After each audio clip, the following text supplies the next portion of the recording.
much. I just want to begin with acknowledging that I am speaking to you all from, well, it's pretty early in the morning. I'm in California. And I'm speaking to you all from Kumeyaay lands, which is San Diego. Kumeyaay are the indigenous peoples here whose land was stolen.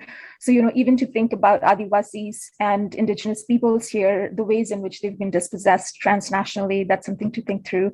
I just want to say congratulations to AANA for organizing this amazing, first international BAHUJAN Women and Non-Binary Peoples Conference. And thank you so much for allowing me to be a part of this. I also want to say that, my last name is an adopted one. I am caste oppressed, and my real last name is one that indicates the violent occupation that generations of my family, were involved in. And so I just wanted to explain that in case my last name triggers anyone. I apologize for that. I also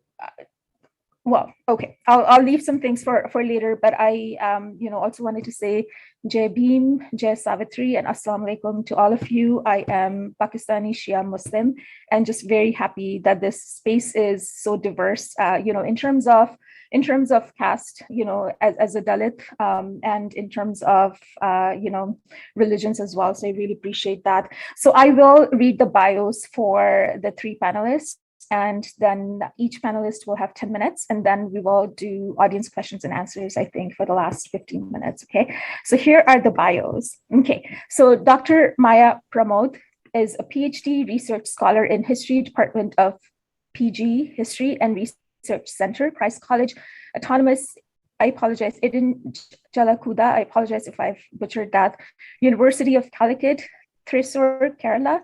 And our second panelist is Shikha Debarker. Shikha Debarker is a doctoral candidate at McGill University, Canada. Her research area focuses on understanding the role and impact of Dalit women's identities on their life experiences. Her research interests include Dalit studies, identity, and learning in higher education in India. And our third panelist is Jyoti Prasad. Jyoti has currently submitted her PhD thesis. Congratulations, Jyoti, at Jawaharlal Nehru University. So I guess we will begin with Dr. Maya Pramod. Thank you. Thank you, ma'am. Thank you for inviting me. I'm Maya Pramod, a research scholar from Christ College in Nalpura. Ma'am, I'm not submitted to my doctoral thesis. A few more months, I will submit my thesis. Okay. So, can I share to my PowerPoint? I think I'm comfort to talk to my PowerPoint. Is it available? And I don't know how to give you screen sharing privileges. Good evening, all. I'm very thankful to invite me the AANA first conference in my presentation. So I'm starting PowerPoint. My topic is digital untouchability and digital untouchability, exclusion and caste in Kerala. So total Dalit colonies in Kerala around 26,198 in 2009 government survey.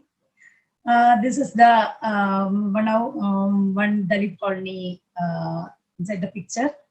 According to the government data, the population of scheduled caste in Kerala is disturbed in the distributed in the 26,198 Dalit colonies. The landless population is around 5.5 lakhs. The scheduled tribe community is 36. In total, among them, 5 are weaker sex. The total number of tribal families in 4,32,967, and in which 17,000 families live in 671 settlements. So another one is the reality of actual literacy rate of scheduled tribes in Kerala in 1993 is 57.22%.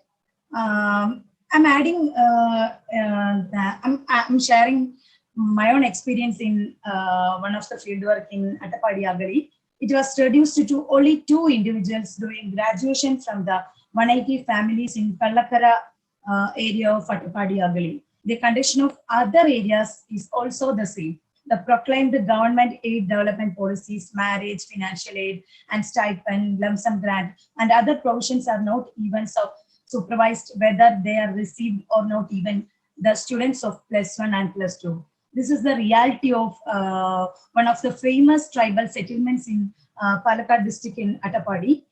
Then another is added to the exclusion. What still persists to the poverty and backwardness and the woman seen in the queue for food in the community kitchen in tribal settlements are the symbols of the social inequality in the development policies of the government. Thus, the left-wing government has to take measures of including them in a 10% reservation given to the economically backward among upper caste communities, or else these community kitchen will create the economic backward colonies in, I think, my own view.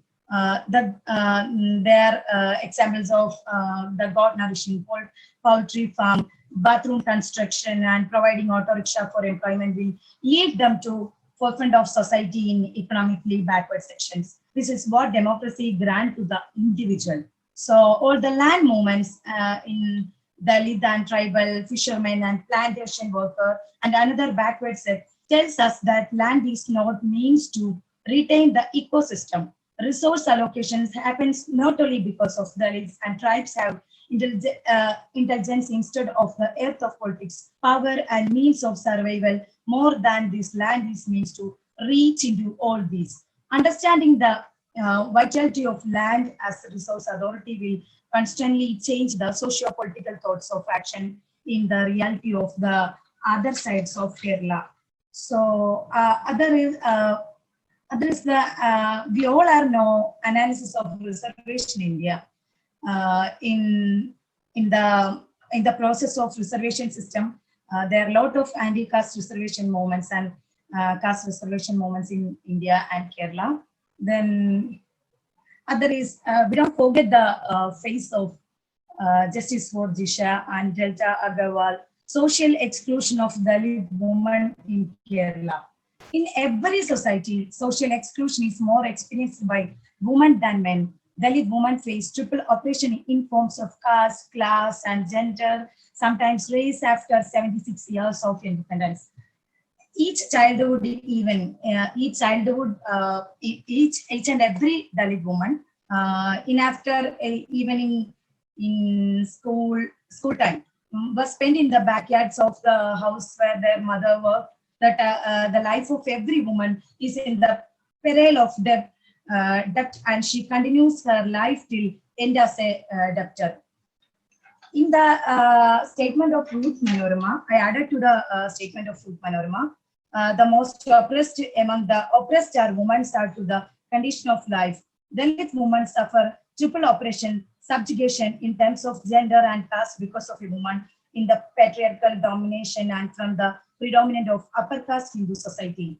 Society constantly reminds her that she is a woman and moreover a Dalit. Basically, Dalit feminism arises as a strong voice against Brahminical supremacy and topple down the caste system of totally change the existing pattern of hierarchy in the society. In other experience was sharing in Kerala. As a Dalit woman, I would like to share in a caste ghetto in Kerala. East exerts one of the geographical position of Dalit colonial life, and Dalit woman is lack mobility. It is the view of two society. One is Dalit woman and other is Savarna woman. The view of twofold, one about morality and the other about their color, clothing, and residence. Third is the job and education setbacks. The rest of this is the colony. If you look at it from a perspective of example, two women doing the same job arrive at your place of residence in colony after around 7 o'clock. A Dalit woman becomes a woman who behaves immorally in the society by looking at the time when one's come, while at the same time another woman becomes the expectation of a family or society that is paralyzed by suffering and misery. This is the caste and gender inequality carried by the Dalit woman. In other words, the caste itself becomes the positive and negative capital.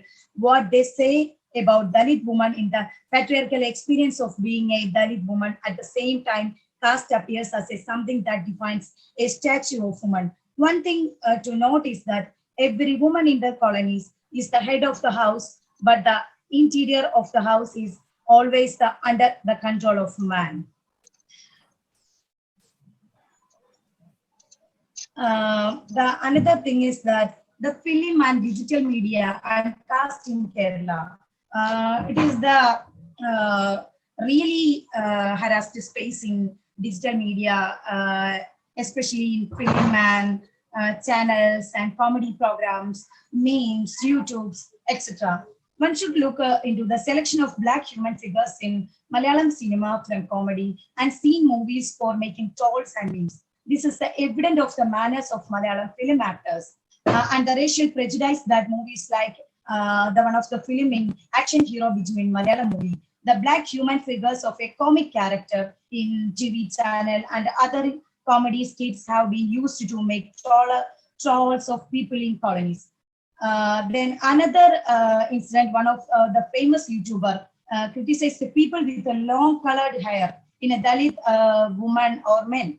Long colored hair, who wears earrings and several bands in the hands and several puri in forehead with a racist tone. Since he has immense followers in YouTube, such a prejudice comments would certainly influence viewers. To the viewers, one can remind the Kerala is the land of murdered Vinayakan for growing his hair. Likely the murder Madhu, who took some rice and chili powder to curb his hunger, is also mass murdered in this self-blasted progressive God's own country by making comments like the headset you use it is 50, is it 50 rupees headset?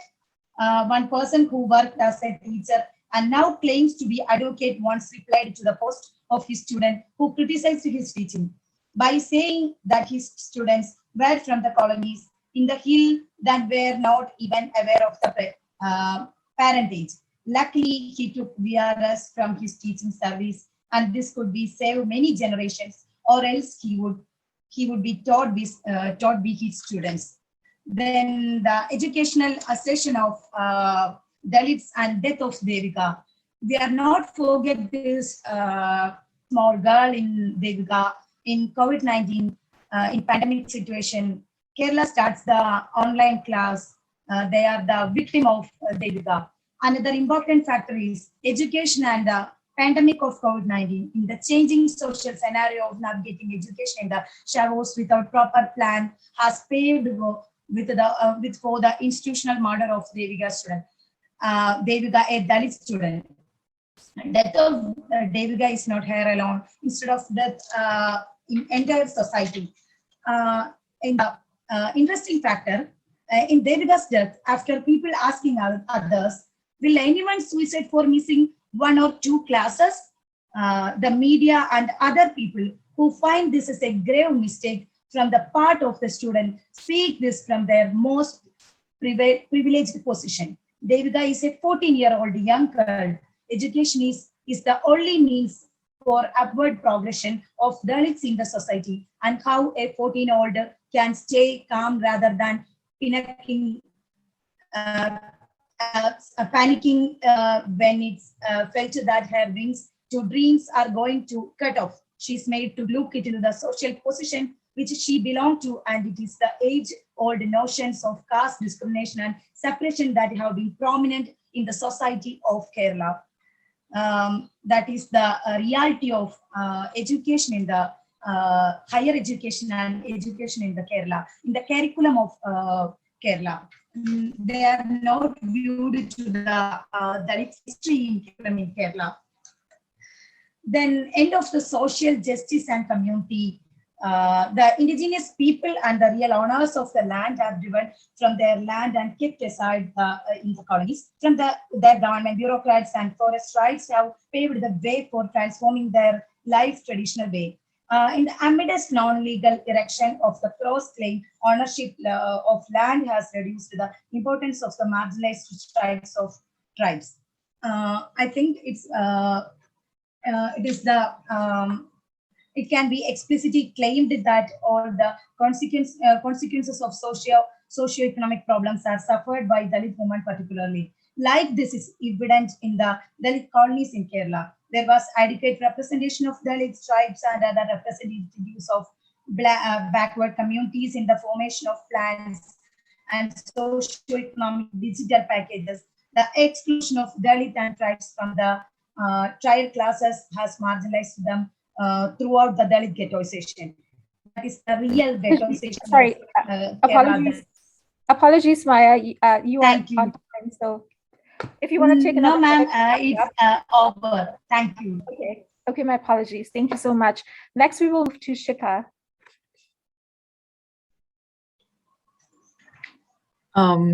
Thank you, Shasta. Thank you, Anna, for having us and share our views on the themes like journalism, activism, education, and politics, and the challenges that I have been facing. I have been seeing and facing myself as a student in higher education for a decade now, and I worked in the higher education sector as a researcher as well. When I was writing my papers, I was really frustrated with the kind of literature that's out there, because even though it was talking about Dalit women experiences, I was not able to find myself in those literature. I was not able to relate to those literature. And when I was looking at there was just one article that I found which talks about the sexual harassment in higher education, and how we see how all the panelists actually summarized what is actually happening outside the academic spaces. It really made me bother to see what is happening in higher education system. But to my surprise, there are very less. Like, I just found one article which was focusing on Dalit women experiences in higher education. That's it. So to my surprise, I was really amazed to see that even though there are discourses around caste, there are discourses around gender, but those discourses are not meeting. Like, no one is talking about intersectionality when it comes to understanding the experiences of women who lies in the intersectionality of these identities. So, and how when I see the debates around when I see the language around the experiences, how the Dalit women experiences are being comprehended, like a lot of panelists today pointed out, it's very damage centers perspective, and that's the major challenge that I have been facing and seeing in education system. And I really don't, it's very difficult to move away from those damage centers perspective towards trend-based, or to moving away from those damage center perspective, because how we are conditioned, how our system is being evolved in those colonized spaces, the language that we have borrowed is very damage center towards the marginalized communities. And that is one more challenge, the language that is evolving. But when I see like our panelists who are working in the field and the kind of language they are using, I really think that if anyone can provide us the language to move away from a damage center perspective, is the language that Bahujan women and non-binary folks really contributing right now. It is outside academic spaces, because how we see the second challenge that I see with publication, how we see publication running around just on a specific structures, it really exclude a lot of voices. It really exclude a lot of voices that speaks differently from what academics actually expect. So today, I really did not prepare anything, because I wanted to see what is happening and how my understanding is actually intersecting with what is happening outside the academic spaces. And I was really amazed that that language does not exist in academic spaces, but that language actually exists in those outside field by Bahujan women and non-binary folks. So that is one challenge that I really wanted to keep my overview brief, because Maya just presented overview of a lot of aspects around reservation, which is actually quite a reality around the all over India. Because when I saw that pie, thank you, Maya, for sharing that little pie diagram, and I saw if you see the representation of the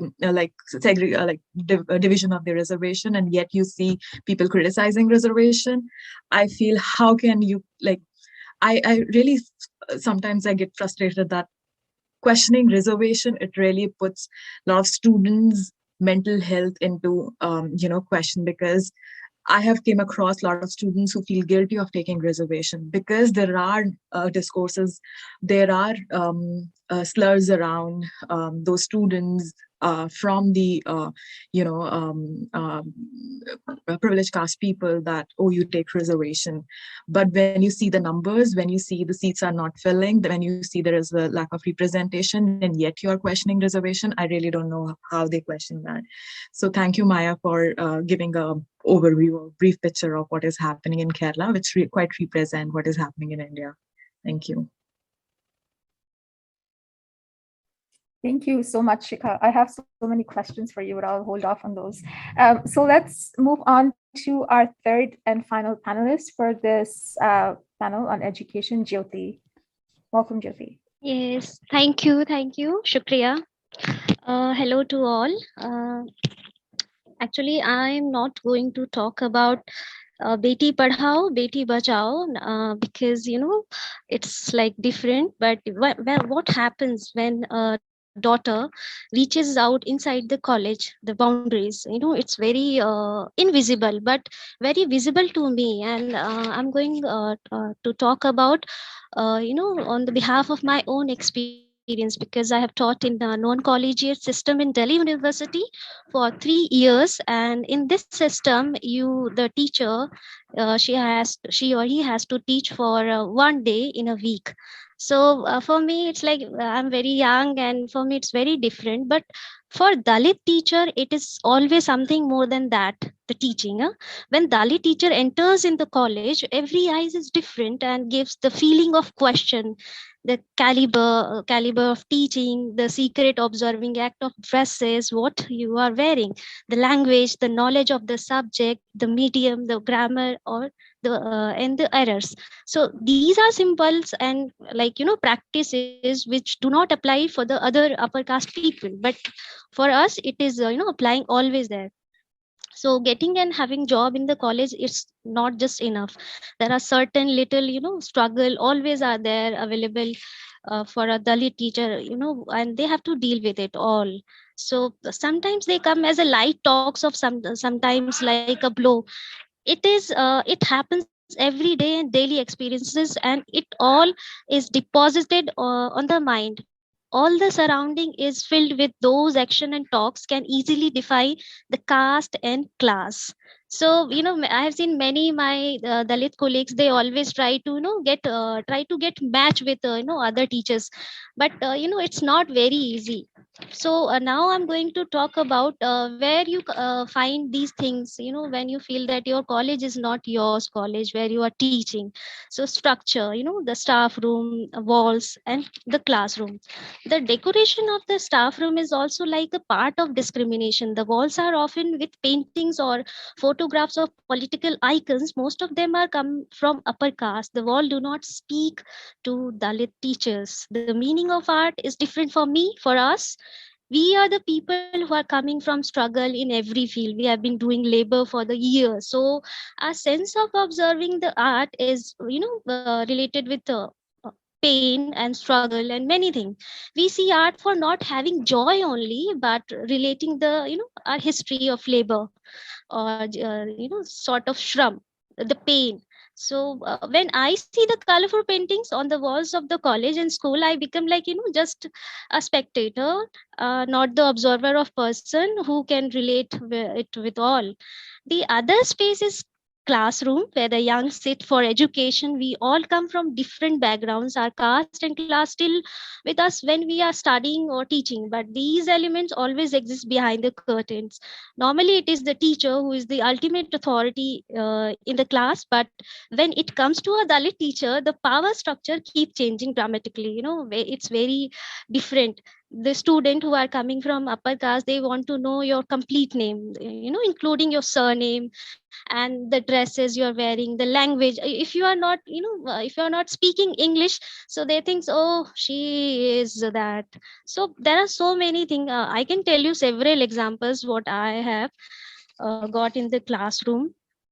And the third space, which is very important to me, the text, the stories, the essays and painting writers. The third space is textbook. Again, it is not also Dalit friendly. The text, sketches, stories, essay, plays are written by the writer who do not belong to Dalit roots. I'm not telling that everyone should, but at least include the writers. The Dalit icons are not the thinker who go to the paths of some rasta. Some rasta is just living together after having the all discrimination. But the Dalit, thinker like Baba Saheb and Jyotiba Phule Sahab, they advocate and practice samanata. So, equality. Our Dalit history and text make them uncomfortable. It discloses the torture, inhumanity, and practices of inequality. So they have included Raidas and Kabir's poetry because these personalities are unavoidable. Also, the bigger part of the people follow these icons because uh, these people are important in the in politics. So that maybe there could be reason they are teaching them. Also, we see very few Dalit women writings are available in the textbook in the school college syllabus. We know Mahadevi Verma, Mahashweta Devi, but we hardly know any Dalit female. But we have like Savitri Bai Phule and Fatima Six. They have written something very beautiful text, and still, they are not including them in the school textbook.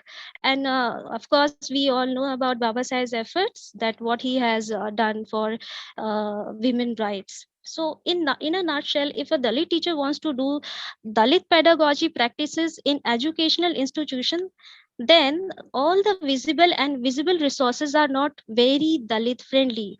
But there are some creative way, we can do something for us, for make ourselves like friendly, school friendly, college friendly. What I do on or what I have done for myself, that so the people who are sitting on the responsible seat should underline these things. The person who are like principal or the chairperson, these people should be responsible for everything. The person has to be aware that all teachers are following and behaving the constitutional practices. Earlier in a due college, an upper caste head of the department did the physical violence against a teacher who is Dalit. So this incident tell us that there is a lot is happening inside the college and staff room. Where is the dignity? One should fix it all. The faith toward constitution rather than fixing the lines from the holy books. One should use the constitutional values. We are democratic country, and we should not allow our religious belief inside the government bodies and institution. In southern part of India, you can see. But I feel okay, if you are stopping one thing, so just stop the others also. There are a lot of things I can underline here. We don't have much time, but I can tell you because I've seen they've started the one thing which is like Gayatri Mantra. I don't have problem with Gayatri Mantra, but there are other things also. The other people who are belonging from other religions, they are not maybe. So let's stop everything then. So this is my idea of school and college and workshop. The for upper caste teacher, I really feel that they should the authority should organize some workshops so they can be like sensitive towards the people who are already doing a lot of struggle to coming to the college and teaching there and getting their places. It's not like they don't understand the struggle. They always come with, oh, ye to reservation wale hain, so these people are from coming from reservation and all. So I feel these dialogues very violence, like kind of, I can feel. I don't know about the others, but I feel. And I feel that for the college walls, give the Dalit icons more spaces than others. When we see the writings from Bahujan writers or Dalit writers, they are more constitutional friendly, and they are like more human. They are near to Samanta, the word equal. If you are not doing that, how could people come to know about these things? Because our children are, they are coming from different background, and they are getting a lot from their home. And I did the deep and wide knowledge of my subject, and having the constitutional value, I always try to carry, the Dalit have to go miles before the sleep. I have noticed that if a Bahujan teacher is with deep and wide knowledge of the subject, then she and he has to do some less struggle. And I feel that one day I would like to tell you a very short story. I was teaching about riots in the classroom, and suddenly I asked about the religion problem. So one student, she stood and said, "Oh madam, ye log to sabse zyada badhte ja rahe hain." And I was, oh my god, I was shocked totally. That I'm not in the nature who use like datna, scolding and all. So I said, what to do now? This is like very big challenge for me, that how to change her perspective towards certain people from religious. So what I did, I I next day I was prepared myself, and I went to the classroom, and I saw the 2011 census of by the Indian government. And I showed her that, see, this is the percentage of people in India from religion background. Just see, 80%, 14%, and 6%. This is not true that certain people are from certain religion, they are increasing every day, and when one day they will capture the country. No, it is not true, and it is like political propaganda. So please go, don't think about these things. If somebody is telling something, you go and check online and check the fact. So this is my all little bit understanding of Dalit pedagogy. I don't know whether I, many people can say, oh Jyoti, it is not happening everywhere, but I feel that it is happening, and it's invisible, because you have to be like observer. And I think you need the language, and there are so many languages are going on together. It's not like all the time speaking, it is behaving also. So shukriya, thank you, mujhe sunne ke liye shukriya. Thank you. Thank you so much, Jyoti. I really appreciate how you talked about it, but like I would love to hear more. But of course, I'm going to read other people's questions first. How you talked about reading art as confrontation as part of Dalit pedagogy, and I really appreciated hearing that, and I wanted to hear so much more. So, thank you so much to all the presenters. We have about 15 minutes, 20 minutes for questions and comments. I would first like to invite the panelists to see if they have questions for each other. So Shikha, Jyoti, Maya.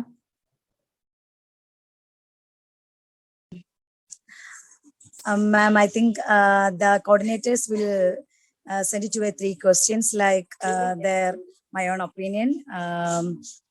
First question, what are the challenges in the following sectors: education and activism, journalism, politics? In my own view, government data indicates the rate of dropouts in Kerala according to the rise of higher class level, quality of education. The problems that compel on to drop out of education can be community or in family. Social exclusion exists in education. It is racial, social, and political. The most important thing is unique, unequal distribution of education that exists in the field of education. Access to high quality education is easy to is provided to elites.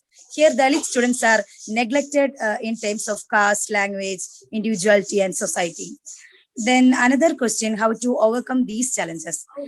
In my view, there will be a social and a political coordination to overcome these challenges. Activities should start from the grassroots. Social progress can only be achieved through education. The field of journalism is still a caste ghetto, I think.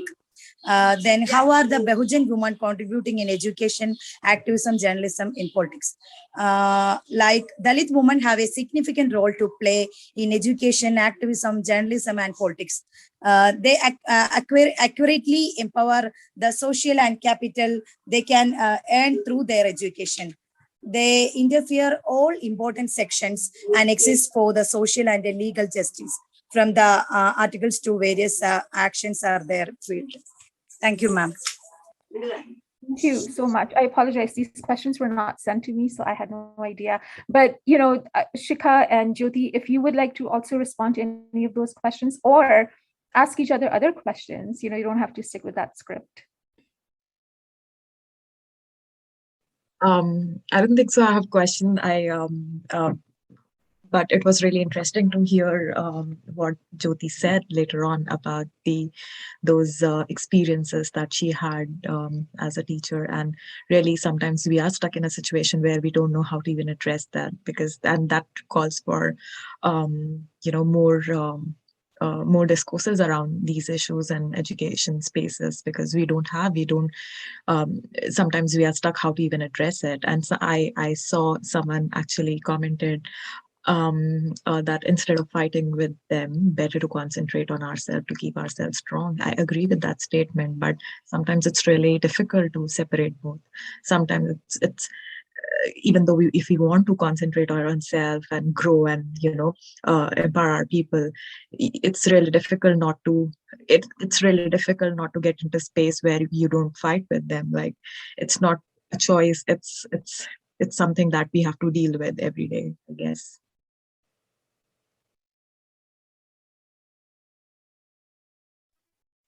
Hi, Jyoti, if you have anything to say, ask. Yeah, actually, I'm the person who likes to, observe the paintings, and I love to read also. So I just want to share a conversation.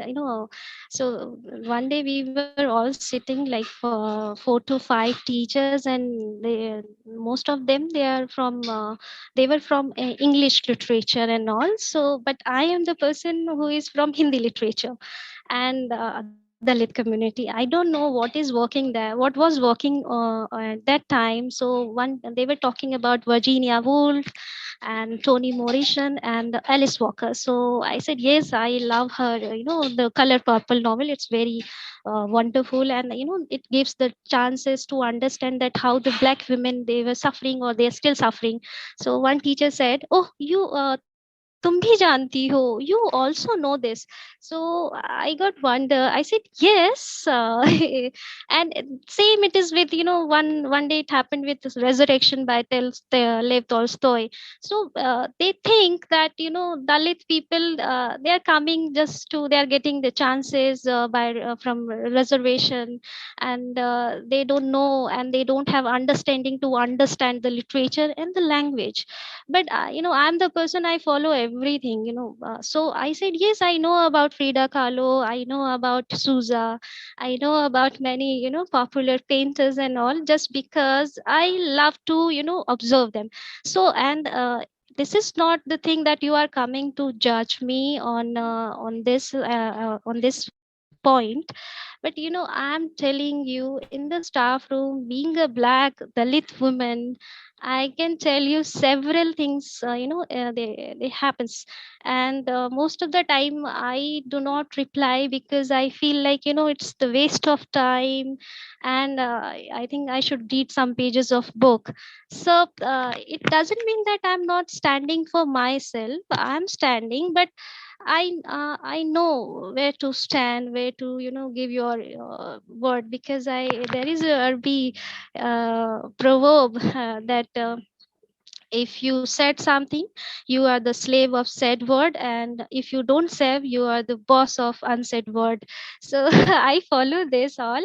But yes, I have seen that lot of time they just come and try to bully you on your knowledge. But I think for me, I can cover up, I can tell everything about literature, including the literature, but my PhD topic is 17th century Hindi women writing.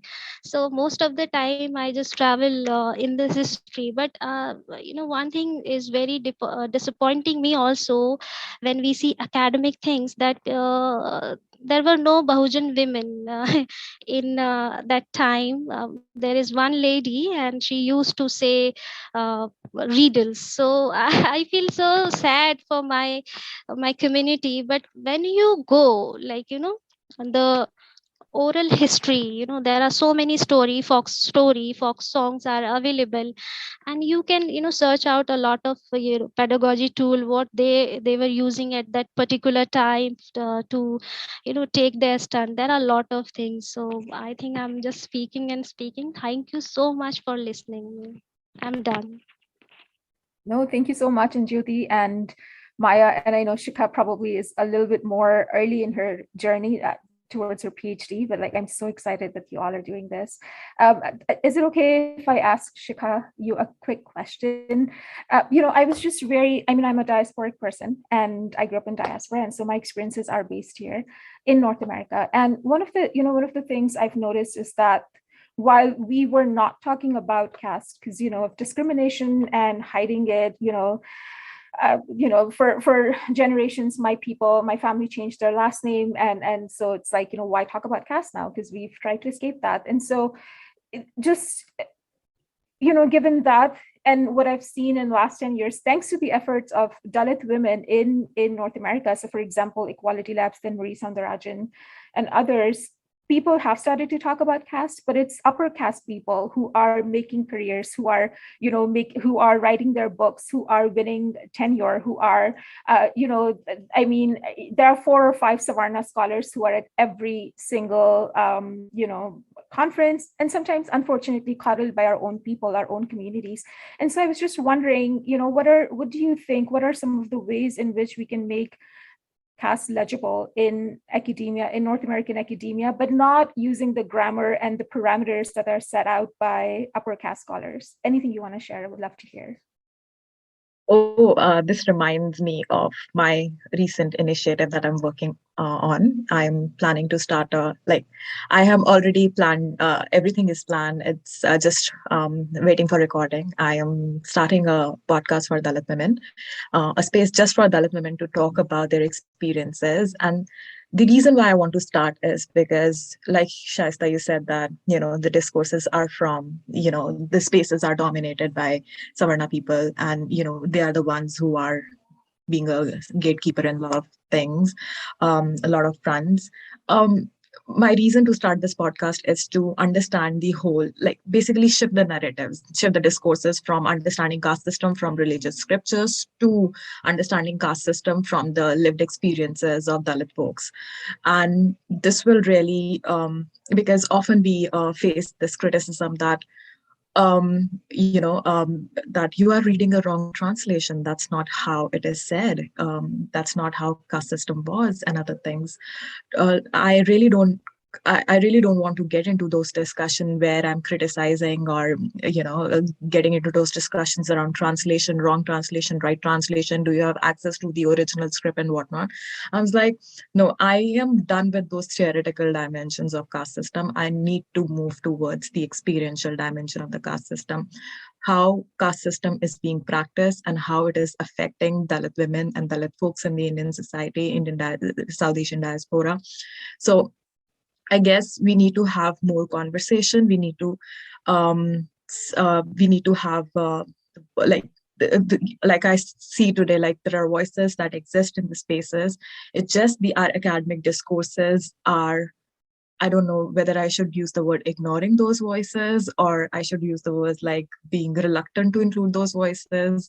So my initiative is, my intention is to bring those voices across the globe, not just from academic circles, but non-academic circle in the podcast, and so that they can talk about the caste system and we can have more nuanced understanding of how this system is not a system, but apartheid. I hope that answers your question. No, that's wonderful, Shikha. I'm so excited about your podcast. So I think we have 4 more minutes, and I invite those of you who self-identify as Dalit, Bahujan, women and non-binary people to please ask your questions. Manali. Hey, I would like to congratulate all the panels. It was amazing discussion. It was a great to understand all perspective. At the same time, I have a couple of questions that we like from hearing all this stuff, we realize that we are invisible in all the diaspora and we are not getting space if we try to go and get a space in the world, right? Because they are ignoring us or we are invisible to them. So what are all the ideas that how we can support the women in education, particularly all the Dalit women, and what are all the ideas we are working on? What are all the ideas that people are thinking about to how to help out? Especially, for example, if I'm in the med school and although I'm not in a leadership at the higher positions, but as a colleague or as a student, how can I help out other people? How can I bring other women with me? So what are all the ideas and what are your suggestions in that aspects? That's my question.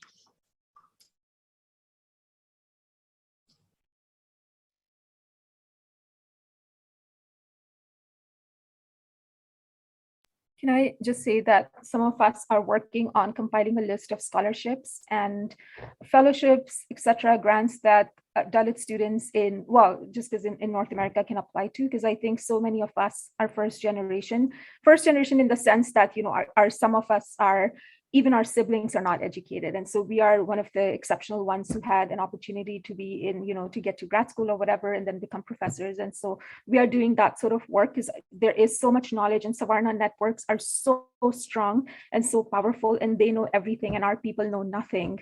You know, I'm still paying my student loans because nobody told me, you know, that I could apply for things. And, you know, we are working class / poor, most of us. I know I am, my family was, and we just became more dispossessed through paying for that education. So that's one of the things that we are trying to do, some of us. Yeah, I invite others to respond.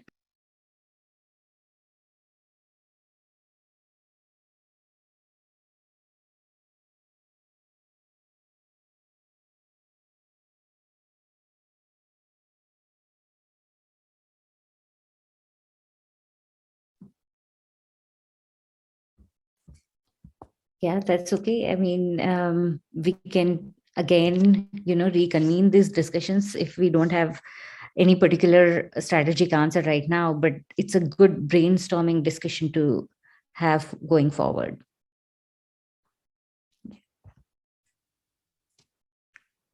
So I guess in terms of time, like, are we wrapping it up now, Smita? Yes. Okay, all right. I just want to say thank you so much to all the panelists for everything that you've shared.